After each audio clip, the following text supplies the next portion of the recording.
Hey everyone, I'm here with our read aloud for the day, and it's called The Little House, and it's by Virginia Lee Burton. So on the front cover, you can see some flowers, and there's a circle, and there's a little house with some trees, and it says her story, and then I see a sun and some birds. And on the back cover, it tells you a little bit about the book, and then it has some other books that this author has written, and it has a picture of like a field with some trees. So what are we going to find out about the little house today? Let's see.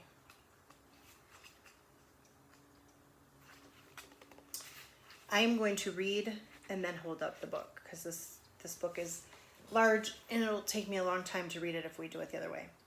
Once upon a time, there was a little house way out in the country. She was a pretty little house, and she was strong and well built. The man who built her so well said, "This little house shall never be sold for gold or silver, and she will live to see our great-great-grandchildren's great-great-grandchildren living in her." So there's a picture of the little house and a family. And the man was saying, this house is so strong that lots of people can live here in our family for generations. The little house was very happy as she sat on the hill and watched the countryside around her. She watched the sun rise in the morning, and she watched the sun set in the evening. Day followed day, each one a little different from the one before, but the little house stayed just the same. So she's watching what's going on around her, and now you can see there's a barn and some cows, and it's showing the sun coming up and going down. And you can tell it's going down on this side because it looks like it's yawning in that picture. That house looks really cozy, doesn't it?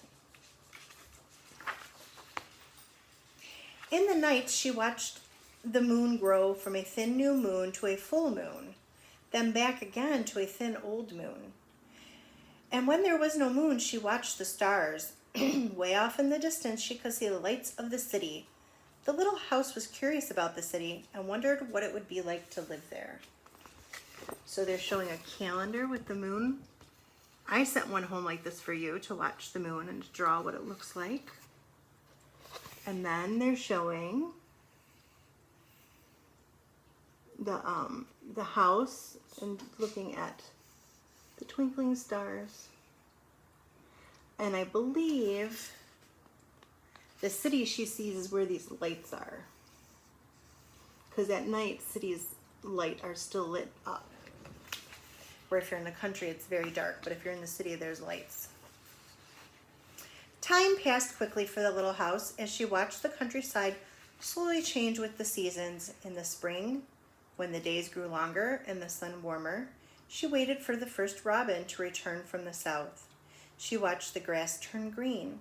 She watched the buds on the trees swell, that means get bigger, and the apple trees burst into a blossom. She watched the children playing in the brook. A brook is another name for a stream, a small river.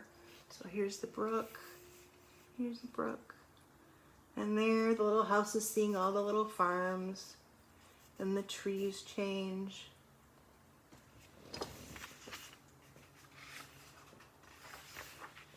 In the long summer days, she sat in the sun and watched the trees cover themselves with leaves. And the white daisies cover the hill. Daisies are one of Miss Marlene's favorites. She watched the gardens grow, and she watched the apples turn red and ripen. She watched the children swimming in the pool. So here with the words, you can see the daisies. And then you can see how there's leaves all over the trees. I don't see any red apples in them though. The illustrator didn't do that. And look, you can tell this story was a long time ago because you can see a horse and a buggy. It was before the setting of the story is set before cars were made. So that's, you know, it's made in olden times. And then there's the children swimming in the pool.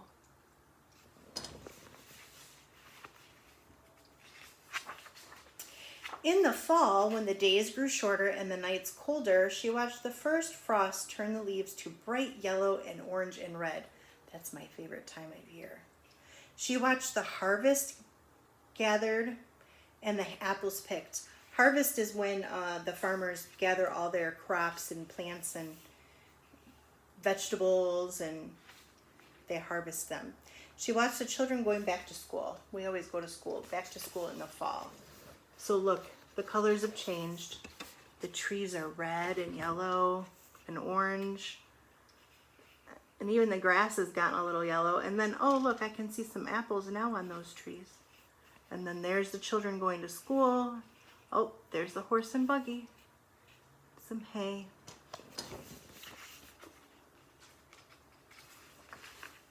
In the winter, when the nights were long and the days short, and the countryside covered with snow, she watched the children coasting and skating. I think coasting might be sort of like sledding. Year followed year. The apple trees grew old and new ones were planted. The children grew up and went away to the city. And now at night, the lights of the city seem brighter and closer. So it shows everybody in the winter time. And see, there's a sleigh. And there's somebody shoveling, somebody making a snowman.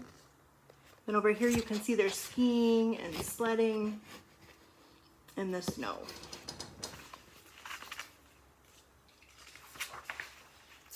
One day, the little house was surprised to see a horseless carriage coming down the winding country road. What do you think a horseless carriage is? Let's see. I'll show you in a minute. Pretty soon there were more of them on the road and fewer carriages pulled by horses. Pretty soon along came some surveyors and surveyed in line in front of the house, the little house. Surveyors are people who look at the land and analyze it for like roads and sidewalks and that kind of thing. Pretty soon along came a steam shovel and dug a road through the hill covered with daisies. Then some trucks came and dumped big stones on the road. Then some trucks with little stones. Then some trucks with tar and sand. And finally, a steamroller came and rolled it all smooth, and the road was done. So the little house is seeing some changes. So she said, she saw a carriage without horses. That means a car. So you can see there are cars now. And a dump truck. And it's describing how they're making the road. And look, see, you can see they're making a road in front of the little house. And then there's a little sign here that says, road closed for repair, detour. Sometimes we have that now. When they're doing construction on a road, they close it. So that little house is seeing lots of changes. And if you look next to the little house, right here is the woman and the man. And look, the man has a cane, which means he's getting old too.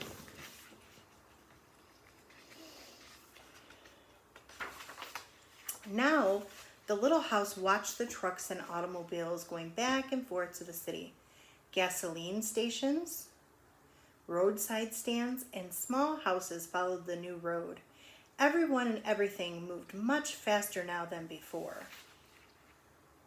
So now if you look, you see the little house has lots of other houses around it. And there are poles for electricity.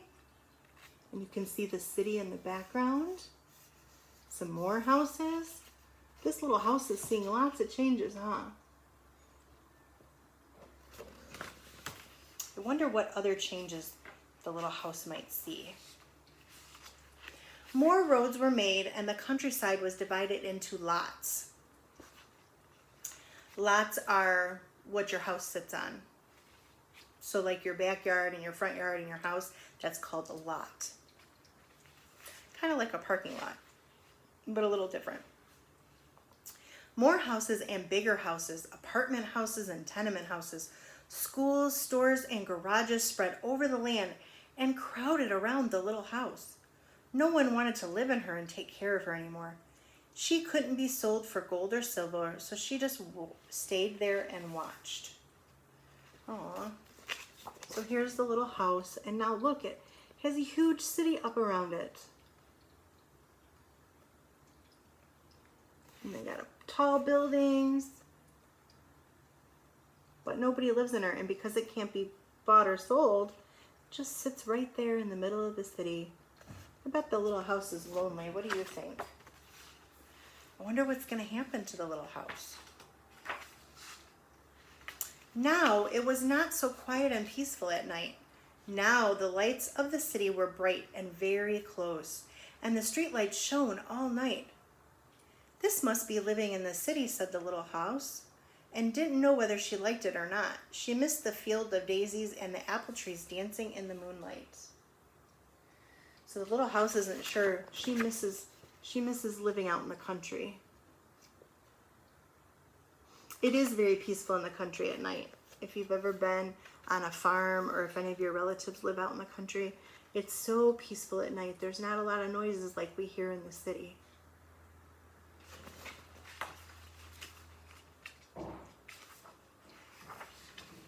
Pretty soon there were trolley cars going back and forth in front of the little house. A trolley car is it's like a train, and it has rails and it runs on electricity from these wires. There's not a lot of trolley cars around us anymore. I don't know if we ever had trolley cars, but if you go to a place like San Francisco, they have trolley cars still. They went back and forth all day and part of the night. Everyone seemed to be very busy, and everyone seemed to be in a hurry. That's kind of how it is in the city, huh? So there's a little house, and now there's trolley cars, and look at all these cars around her. And look, you can see in the background, the old city's gotten even bigger. It's tall buildings. Kind of reminds me of Detroit, if you've ever been there. There's tall buildings in Detroit, and then these are medium-sized buildings, and the house is the little building. I wonder what's going to happen to this little house. Do you have any ideas? Pretty soon there was an elevated train going back and forth above the little house. The air was filled with dust and smoke, and the noise was so loud that it shook the little house. Now she couldn't tell when spring came, or summer, or fall, or winter. It all seemed about the same. So now, instead of trolley cars, which they still have down here, they have a train that goes around the city. And look, more big buildings in the old city. And there's a little house just sitting there.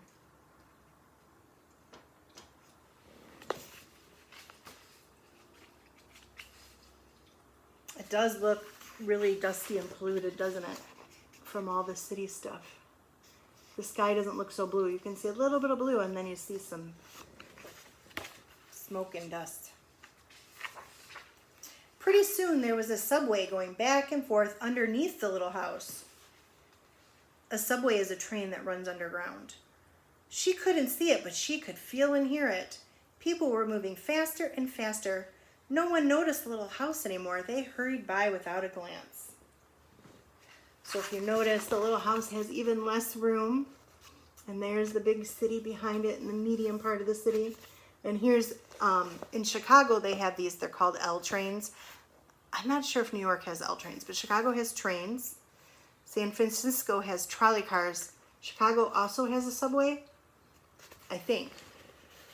But New York has a subway, and so does DC. Miss Marlene has been on an L train. She's been on a trolley car, and she's been in the subway. So a subway is a train that runs underground and takes people where they need to go. So if you ever visit New York or Chicago, maybe not Chicago, I keep saying Chicago. If you ever visit New York or Washington, D.C., they have a subway. If you go to Chicago, you can take the L train.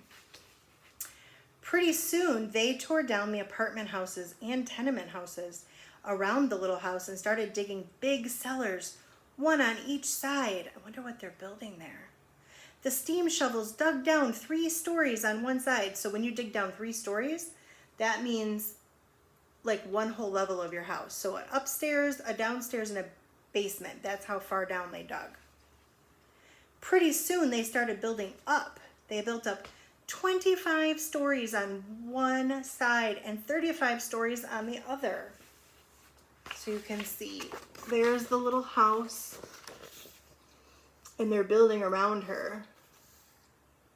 So they took up, I wonder what they're building. But this is a story. Each level is called a story. I wonder if they're building some businesses, some offices. I wonder how the little house is feeling about all this change. Now the little house only saw the sun at noon and didn't see the moon or stars at night at all. Because the lights of the city were too bright. She didn't like living in the city. At night she used to dream of the country and the fields of daisies and the apple trees dancing in the moonlight. The little house was very sad and lonely. Her paint was cracked and dirty. Her windows were broken. Her shutters hung crookedly. She looked shabby, though she was just as good a house as ever underneath. So you can see the little house. Look at her. She's not been taken care of. So she's falling apart. So there's like boards, and shutters are these things on the side of the windows that you can close. The poor little house, I feel so bad for her. She just wants to be in the country again, I think. Then, one fine morning in spring, along came the great-great-granddaughter of the man who built the little house so well. She saw the shabby little house, but she didn't hurry by. There was something about the little house that made her stop and look again. She said to her husband, "That little house looks just like the little house my grandmother lived in when she was a little girl. Only that little house was way out in the country on a hill covered with daisies and apple trees growing around." So there's the little house again. And I'm wondering if these are the people that stopped to look at her. Because everybody else is rushing by, but they are stopped and looking this way.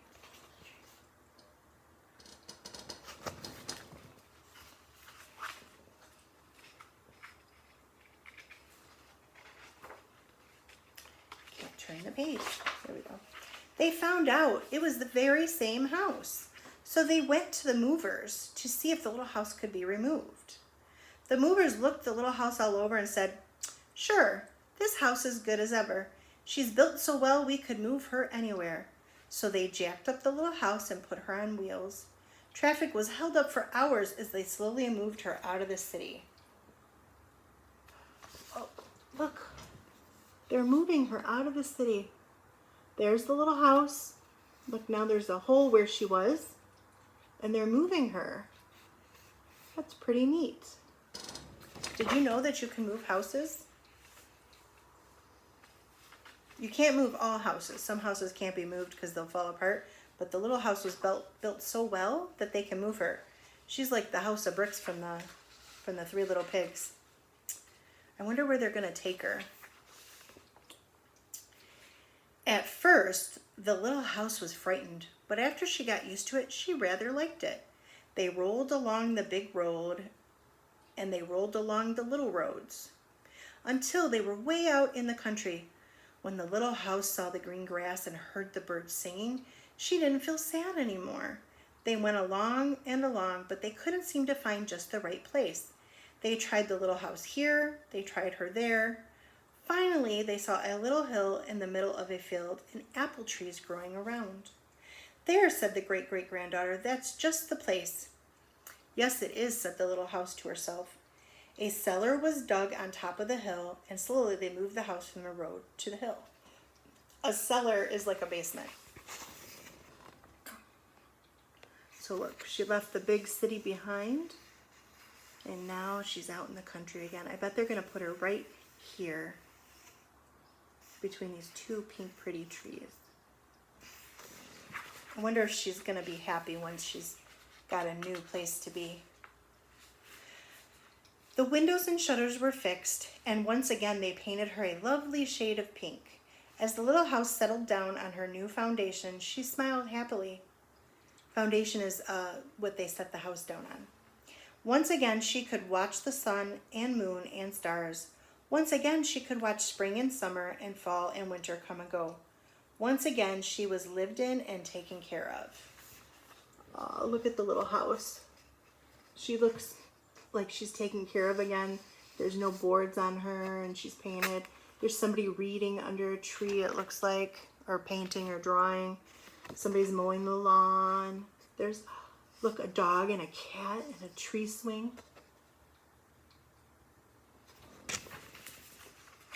I'm happy for the little house. Never again would she be curious about the city. Never again would she want to live there. The stars twinkled above her. A new moon was coming up. It was spring, and all was quiet and peaceful in the country. And that's the end of our book. So what did you think about this book? This was a long book, and I chose just to read it in one sitting. This book is pretty old. This book was around when Miss Marlene was a little kid. And I remember reading it when I was in school. This book has been around for a long time, even since my dad was a little kid. So, what did you think of this book? Is it 2 thumbs up, thumbs down? What did you like about the book, or what didn't you like about the book? Tell a family member, and I will see you later. Bye.